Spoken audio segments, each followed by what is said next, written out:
We cannot let the government sit down and wait until words become bullets. No? Klaro po yun. Ito'y pagbabanta at hindi dapat to sineset aside or hindi dapat ito pinabawalang bahala na lang. Does it concern the prosecution that in the court of public opinion, they will still care na malaman nila kung sino yung hitman o maipresenta yung hitman, or that hindi enough yung confession lang or admission against interest ni Vice President Sara Duterte?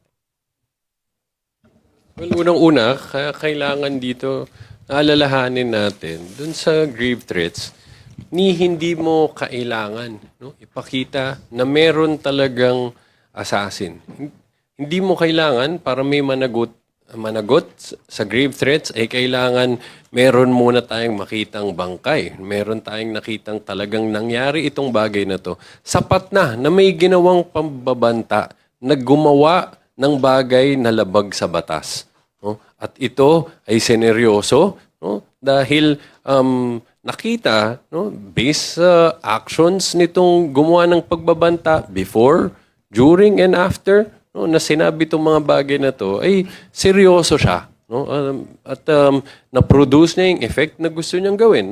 Which is, as we've stated, dito nagkaroon ng official statement from the President saying na nakakabahala itong ganitong mga sinabing pagbabanta. So, first and foremost, we don't even need to establish that there is actually an assassin. But, even if there's no need for it, as we've stated, it's clear already that there is an assassin.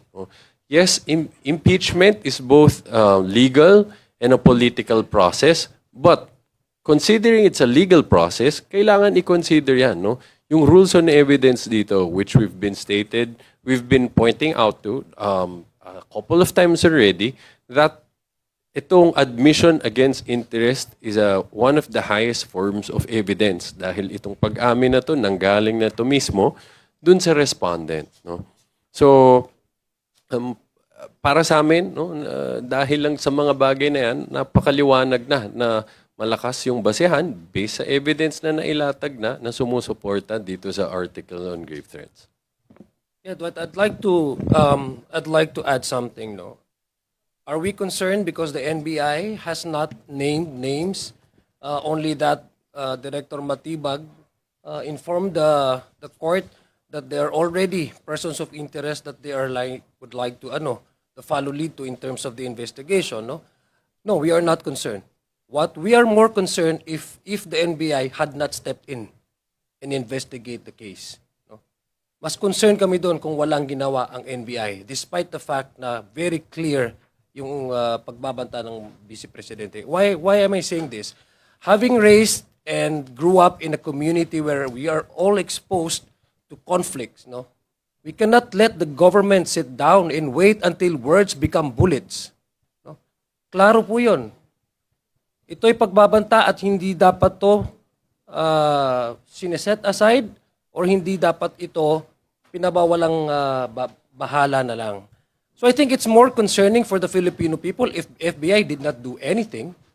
At least now, we have learned from the NBI director that there are still an ongoing case build-up, open investigation, and there are persons of interest proving that the grave threat is not just uttered in words, but there was already that plan.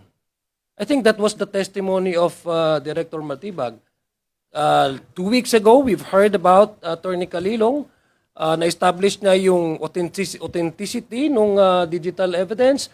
Attorney Lotok also informed and then testified yung kanilang ginawang investigation. And ito, napakita sa atin ni Director Matibag na merong plano, na hindi lang ito isang tao ang nagplano or banta na isa lang gumawa or just mere rhetoric born out from the impulsive or yung utterances dahil galit siya, but there was already that indication that this is a plan and the plan is to be carried out.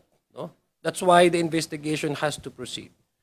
So, yun po yung dapat po yung posisyon ng ating taong bayan na mas nakakabahala kung hindi gumalaw at nag-imbestiga ang NBI.